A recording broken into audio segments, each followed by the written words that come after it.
Hello, everybody. So nice to see all of you again. We are busy with data handling, and now we've collected the data and we've organized and summarized.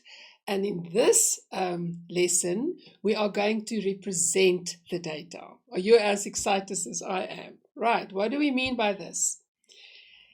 Just think, in previous grades, you learned how to draw bar graphs. I can see the smiles, double bar graphs, yes. So in this lesson, we are quickly going to revise these skills. A bar graph consists of vertical and horizontal bars. The bars are separate and do not have to touch. The length or height of the bar represents a value in your set of data, and all the bars are the same width. When you draw a bar graph, you choose a suitable scale to represent the data. So now remember, it can be vertical, horizontal, like this or like this. The bars are separate, they don't have to touch. The length or height represents the value in your set of data. But now remember, I'm sure you remember your teachers told you that the bars must all be the same width and you must choose a suitable scale. Okay, right. Now let's do an example. A school held a competition amongst the learners in grade 3 to 7 to see which grade could collect the greatest number of items for recycling. The results are shown in this table below. So now we've got grade 3s collected 45 items of recycling, grade 4s the same, grade 5s, 6 and 7s. So now how are you going to represent this data? There is our bar graph. The result of the recycling competition. Can you see on this vertical, we've got the number of items collected. On this axis, we've got the different grades. Can you see that they are all exactly the same width? And our scale is like 1 centimeter per section, right? So we've got 10, 25, 30, 40, 50 items. And here we've got grade 3, and they collected 45. If you can recall, grade 4 also collected 45 pieces. Then we go to grade 5, collected 60, grade 6 and grade 7 collected the most. So this we can see from our data. Okay, right, let's do a double bar graph. Can you still remember that one? It is similar to a bar graph, but it shows two sets of bars. So this is very useful when we compare two sets of data on one graph.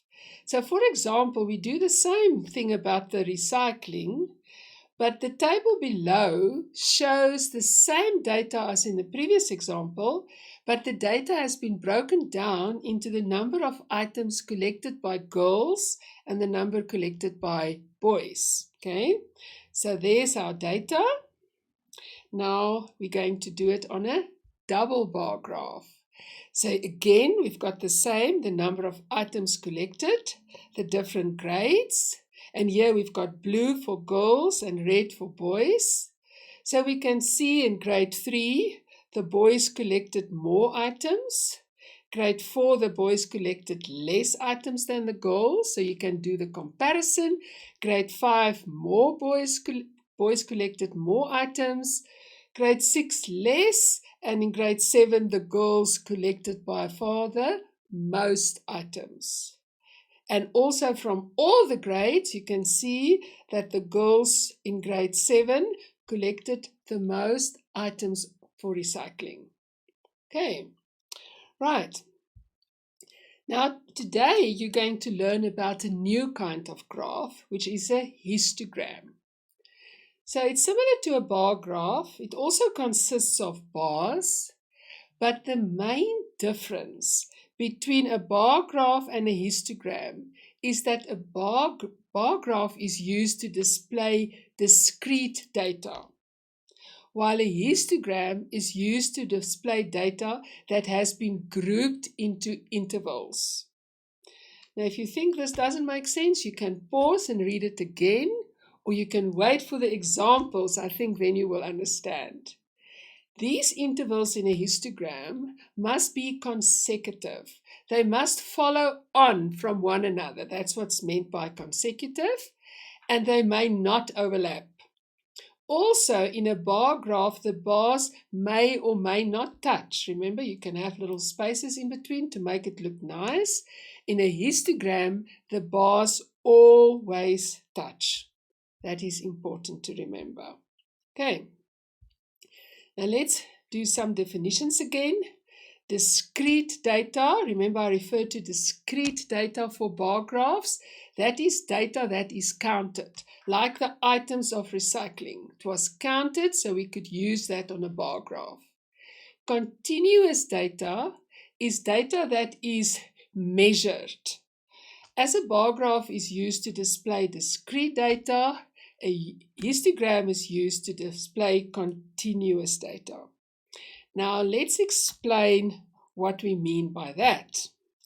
45 learners wrote a mathematics test. The teacher converted each mark into a percentage, and then she grouped the results into intervals, as shown below. So she said, the number of learners who got between 20 and 29 is 1. Between 30, can you see it follows on exactly? Between 30 and 39 is 1. Then from 39 to 40, it follows on from 39, there's no gap. Then from 40 to 49, 10 learners, and so on. So now we're going to draw a histogram. So there's our histogram. The percentages obtained by learners in the mathematics test. So here we've got the scale on the one side, and at the bottom you can see 20 to 29, 30 to 39, 40 to 49, and so on. So can you see they touch, and they are the same width, but they are continuous. It follows from the one who fell within this range, who fell within the next range, who fell within the following range. You understand? Okay. So an example of continuous data is people's height, like different heights of people. The data is continuous because people do not stop to grow. They don't grow in steps. They grow gradually.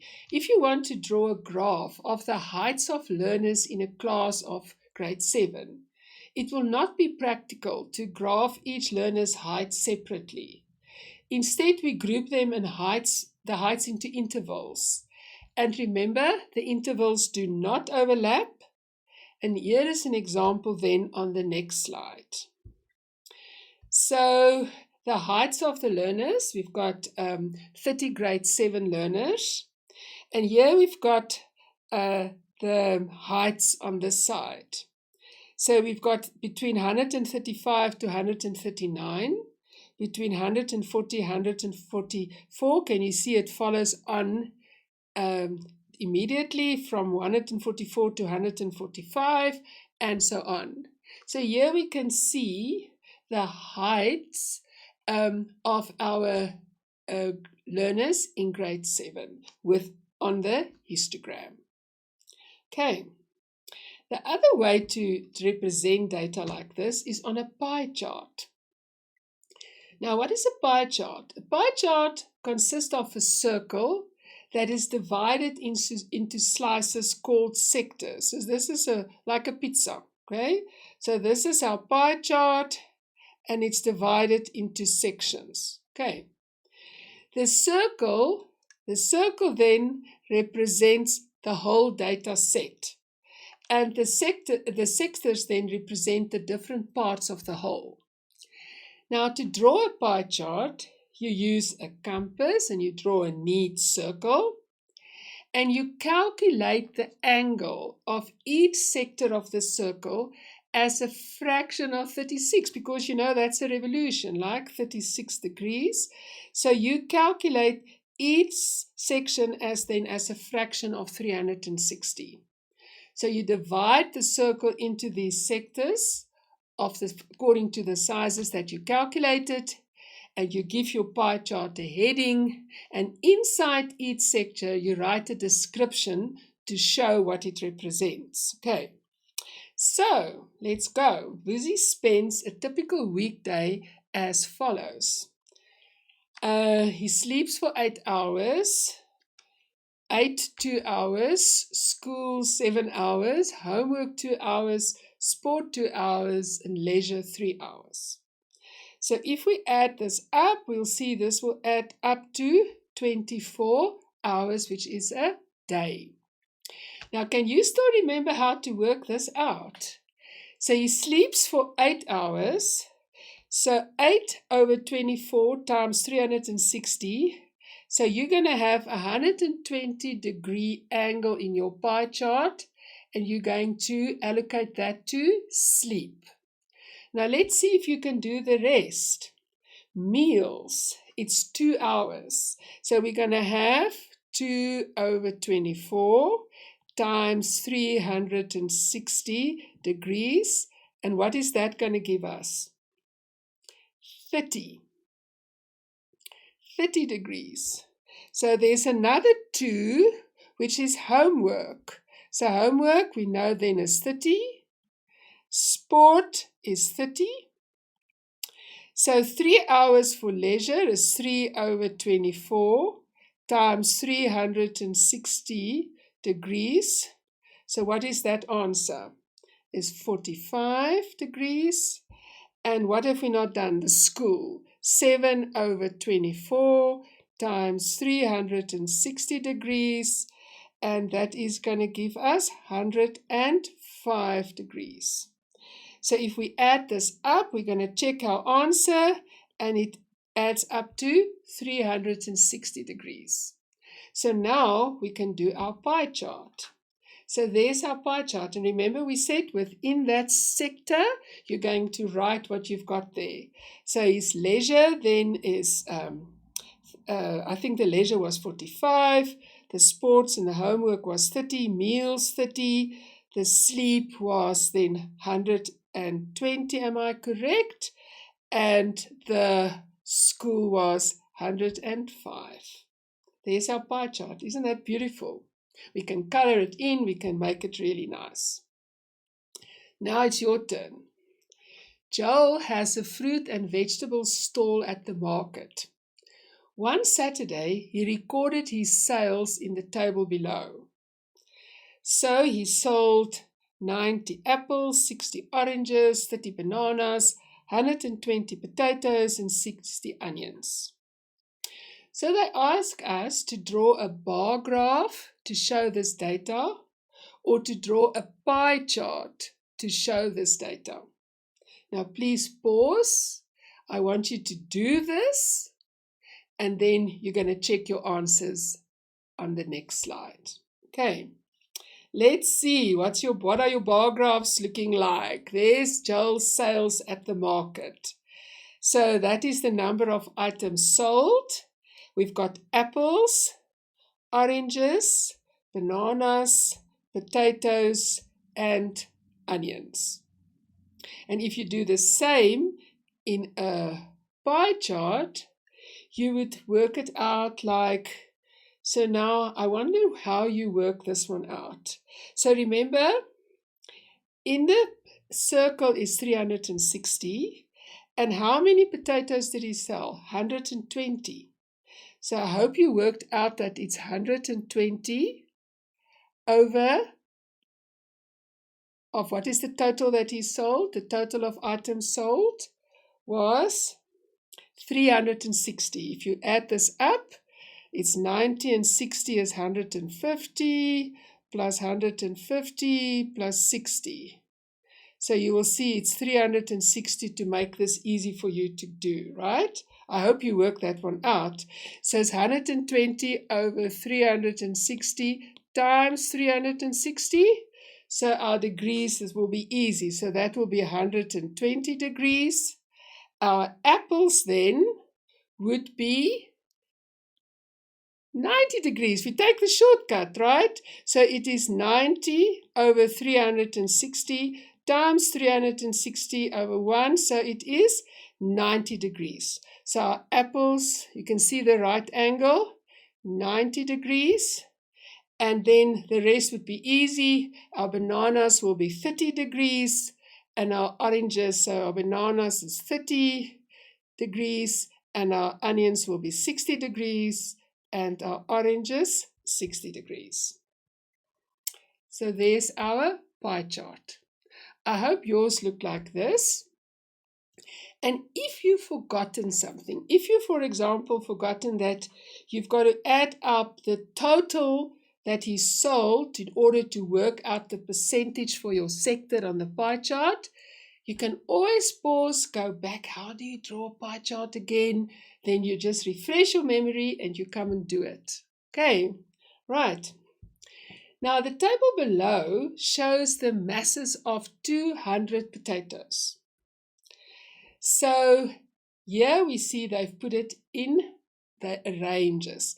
So 51 to 100 gram, 101 to 150, 151 to 200, 201 to 250, and 251 to 300. And we've got the number of potatoes at the bottom. Now I'm asking you, why is a histogram the best choice for representing this data? And then I want you to draw a histogram to represent this data. And then I'll see you after you've completed this. Right. So why is a histogram the best idea? Because the data is grouped, right? If you could see there, the data is grouped 51 to 100, 101 to 150. So that's why a histogram is the best way to represent this data. Can you see the histogram is attached to one another? It follows on and it gives us a clear picture of what they're asking us to do to represent the selling or the weight, the masses of his potatoes. Okay, I hope you enjoyed this and I'll see you next time.